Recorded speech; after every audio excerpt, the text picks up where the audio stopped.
of 33 Latin American and Caribbean nations have come together for the 7th Summit of Head of State and Government of CELAC, calling for unity and welcoming Brazil to regional bloc.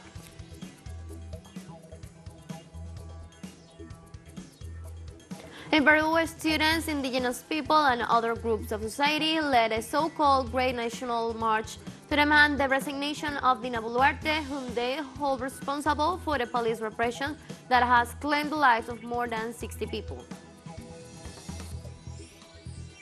And in Iran, the government strongly condemned new sanctions imposed by the European Union and the United Kingdom.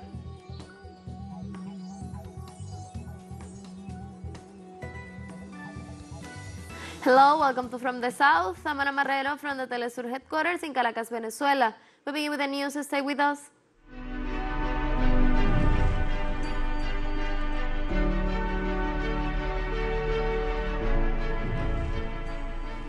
The 7th Summit of Head of State and Government of the Community of Latin American and the Caribbean States, CELAC, is underway in Argentina, marking both an integrationist agenda and regional unity.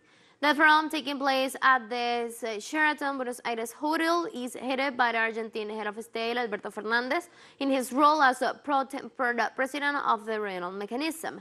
For the first time in CELAC's history, presidents and representatives of all 33 nations that make up the forum are present at the event.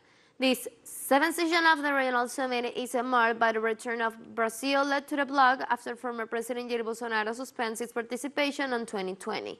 Among the main points to be discussed by the presidents and representatives of the member nations are the consolidation of the region as a space of unity and division and its integration with higher levels of inclusion and development.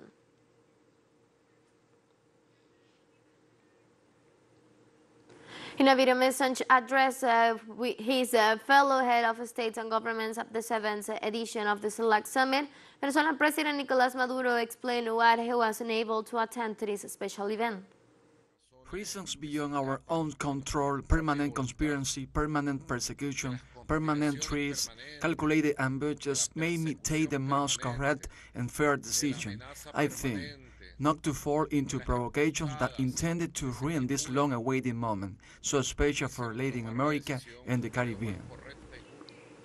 The Venezuelan head of state praised the proposal made by his Brazilian counterpart, Luis Ignacio Lula da Silva, of creating a Latin American and Caribbean monetary system. We share the proposal made by President Lula da Silva to begin the construction of a Latin American and Caribbean monetary system, a system that will lead us to a currency and to share the financial and monetary system of the Latin American and Caribbean region. We have to take the first step. Meanwhile, President Nicolás Maduro also referred to the greatest threat and form of interventionism that prevails nowadays. The greatest of interventionism, trying to destabilize our societies. The greatest of interventionism, trying to return to the time of coups d'etat, of assaulting the role of law. The greatest of interventionism, threatening countries with military interventions. The greatest of interventionism, as they have done with Venezuela, as they have done with Cuba for 60 years, and with Nicaragua, is to impose coercive and unilateral measures.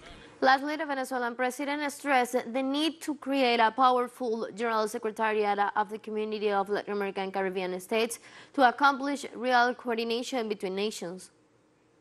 Our organization should discuss and decide in due time the creation of a powerful General Secretariat of the Community of Latin American and Caribbean States, an entity that coordinates all the initiatives of our countries on a daily basis, 365 days a year, and that truly fulfills with dignity a General Secretariat that fulfills with dignity the need to coordinate us more and more. We'll take our very first break now, but remember, you can now follow us on our TikTok account as in English, in which you will be able to see news in different formats, news updates, and more. Stay tuned for more news.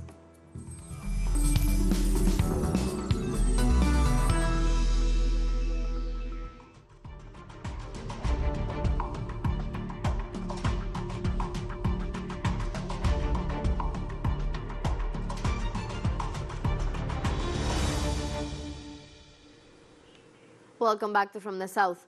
In Peru, students, indigenous farmers, and other sectors of the Peruvian society held on Tuesday a great national march in Plaza 2 de Mayo to demand the resignation of President Dina Boluarte. Thousands of Peruvians carried out a new great national march demanding the resignation of Dina Boluarte, who they hold responsible for the repression of the protests that has left these 62 people dead. The mobilization in the capital Lima will be replicated in the main cities of the South American country.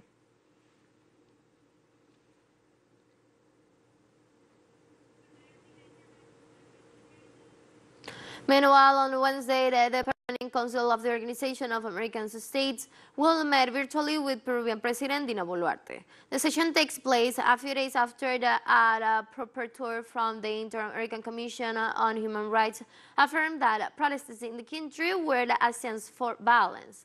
In Buenos Aires, the presidents of Argentina and Brazil, Alberto Fernández and Luis Ignacio Lula da Silva, regretting the joint statement about the repression in Peru.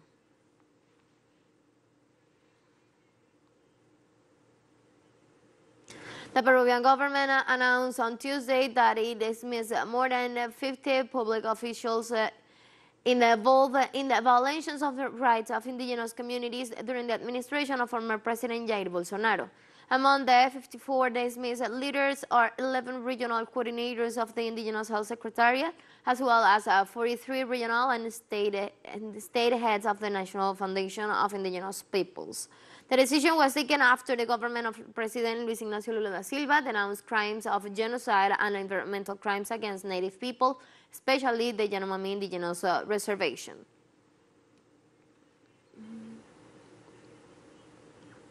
The president of El Salvador, Nayib Bukele, announced on Monday that his country had paid off the $800 million sovereign debt in Eurobonds acquired by the government of Francisco Flores.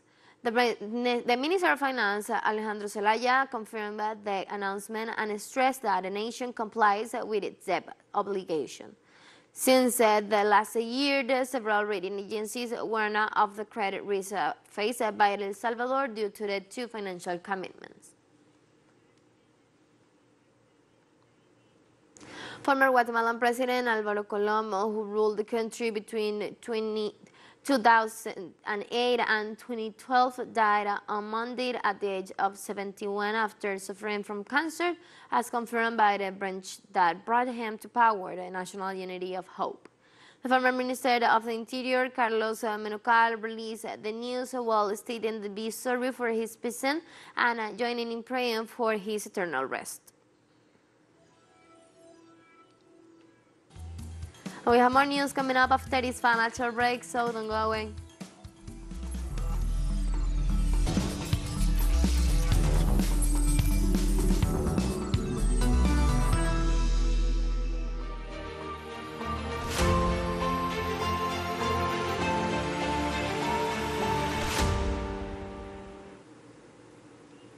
Welcome back.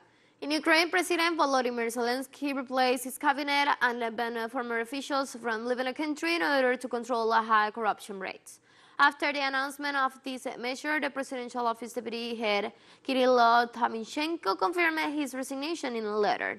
Tymoshenko is expected to be replaced by Olensky Kuleba, the current head of Kiev's regional military district.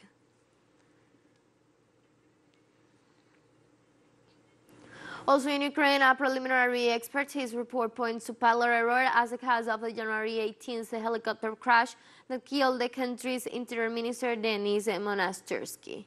Another 13 people died in that crash, including Ukraine's first deputy interior minister, Evgeny Enin. According to the report, the pilot, in order to avoid a possible missile strike, fell to the low and made a wrong turn when trying to avoid colliding with a tall building at the last minute. Because of poor visibility becomes from the signaling fixed obstacle and high-rise buildings had been disabled. On Monday, the United States and Israeli armed forces began the most significant joint exercise in their territory. The drill called Juniper Oka 23, including the development of 140 42 aircraft. 100 U.S. Army aircraft participating in these drills includes 5 fighters, bombers, fighter jets, and drones, which fly alongside 43 Israeli aircraft. A total of 12 warships are also part of the drill.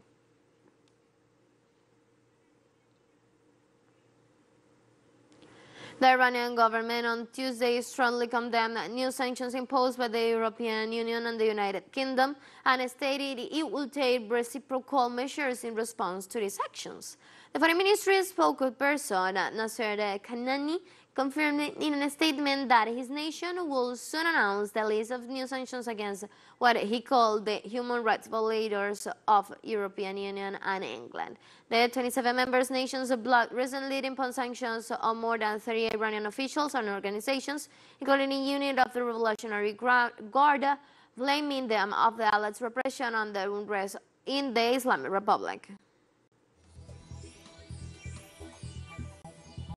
And we have come to the end of this news brief, but you can find these and many other stories on our website at telesurenglish.net.